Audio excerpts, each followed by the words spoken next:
Sheesh. The men and women 200-meter semifinals went off, and let's just say they did not disappoint. I want to pull up the results right quick before I even jump into it, but let's just say it was some running being done.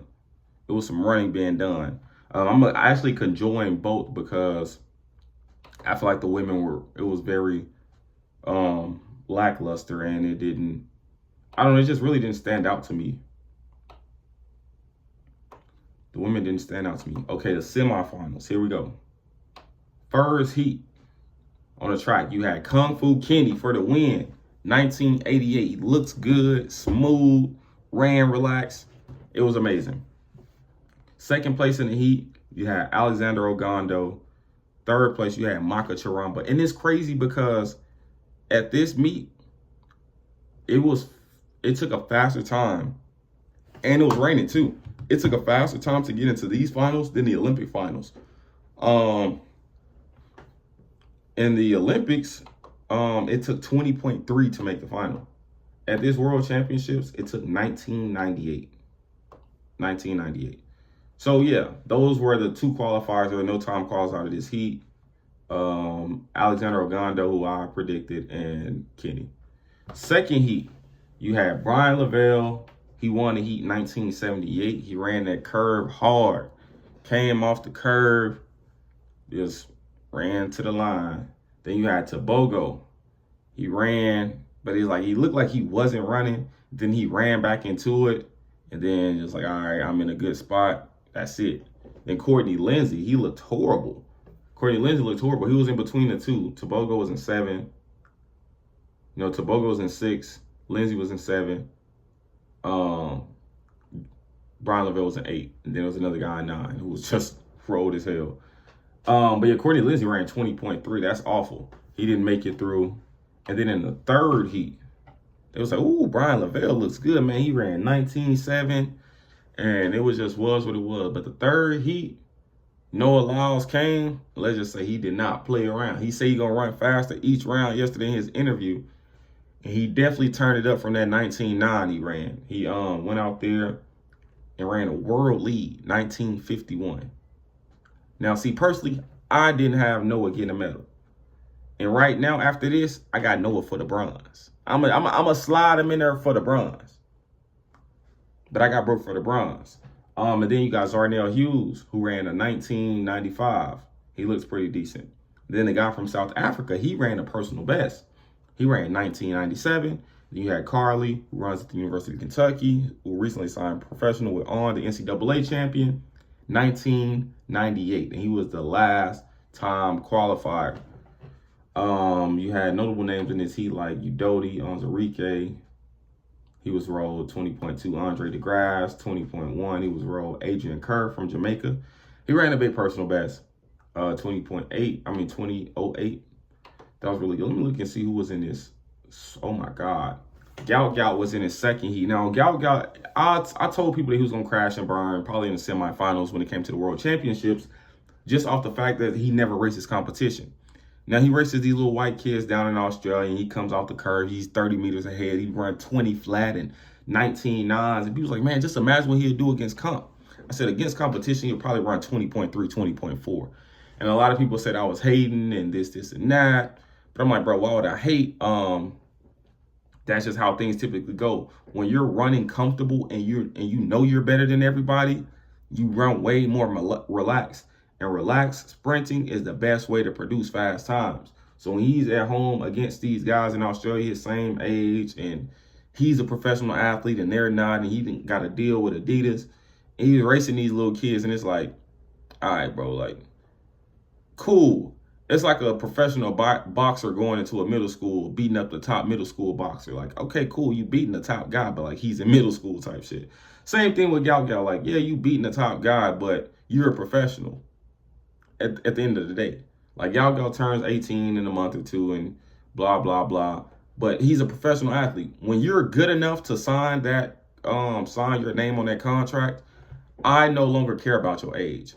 And nobody on a pro circuit cares about your age, because everybody's running for money at this point.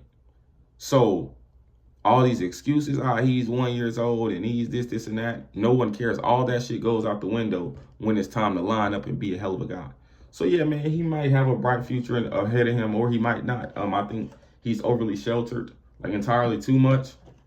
And I think that them just dropping him off in the world championships and not sliding him in no real races this season cost him.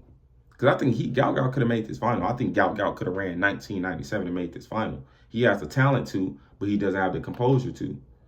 And who's to say how long he's gonna have this talent? I mean, Adidas can put him on dope like they did Knighton. But you know how that shit goes. But yeah, Kenny looked really good in the first heat.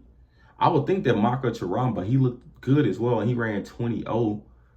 But man, for 20-03 not to be good enough to make the World Championship final, but 20.3 makes the Olympic final. If you think about it, the time Gout ran, he ran 20:36. I think it was a bit fast. I think it was like 20:32. But that 20.3 would have made the Olympic final last year. But it wasn't good enough to get into the World Championship finals. What do y'all think about that? What do y'all think about that? But the men's 200, the lanes are out for the finals. Oh my God, the lanes are out for the finals.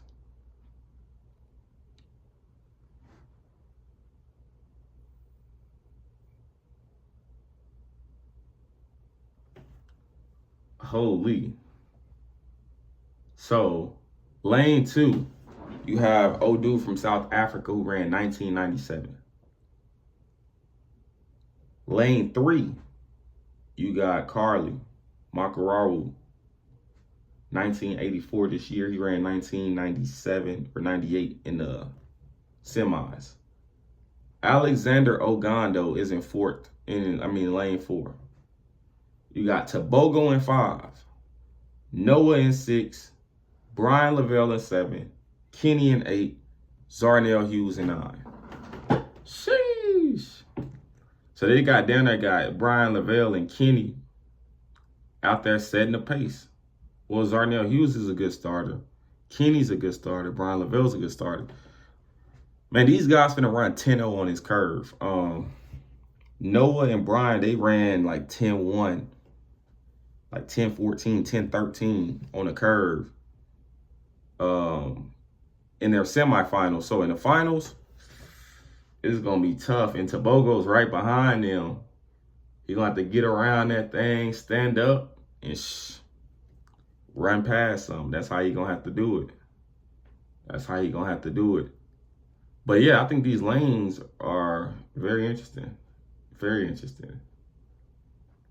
I don't know, but y'all let me know what y'all think about this whole 200 thing. Oh, let me go to the women. I'm tripping. Let me go to the women.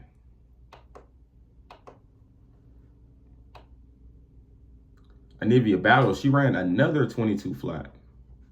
She ran another 22 flat. Means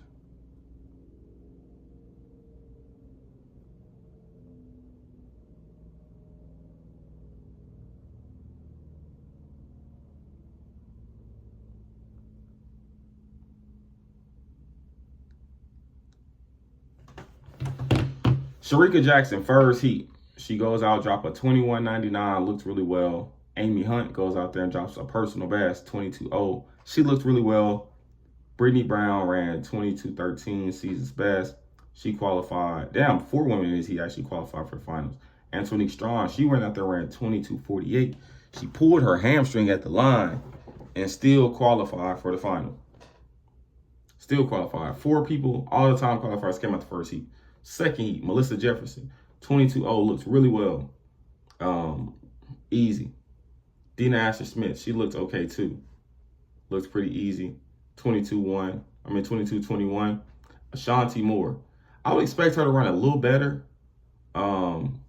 She ran 22.5, but that's around her range, like 22.4, 22.5. So yeah, it is what it is. Tori Lewis from Australia, she was rolled 22.69. Last heat, best heat. Anivia Battle, 22.09. So she ran 22.0 yesterday, came back with another 22.0 today. Crazy work. Marie Jose Talu Smith, she ran 22.1. which is a season's best. I think her personal best, or season best was 22-3. And I think her personal best is like 22-1. So she's right in the range of running her best for real. She's right in the range of running her best. Then Mackenzie Long got fourth in this. He ran 22:48. She made it through last automatic time qualifier, or she tied for the same time as Antonique Strawn. So they put both of them in. Yeah, they put both of them into the final. Yeah, so it will be 9 women in the final. Yeah, but that's the women's 200. Oh, let me look at the lanes. Antonique's in lane 1, Mackenzie Long's in lane 2, Brittany Brown's in 3, Ty Lu's in 4, Amy Hunt is in 5, Melissa is in 6, Sharika Jackson is in 7, Nivea Battle's in 8, Dina's in 9. I think that plays well for Nivea Battle. I think that plays well for Melissa Jefferson. I think that plays well for Sharika. I think those are going to be the top 2 medalists, or top 3 medalists. They're all like right there. They can all like go off each other. They're not lanes behind each other and this and that. So this is going to be tough, man. This is going to be tough, man. Drop y'all predictions for the 200 men and women in the finals in the comments.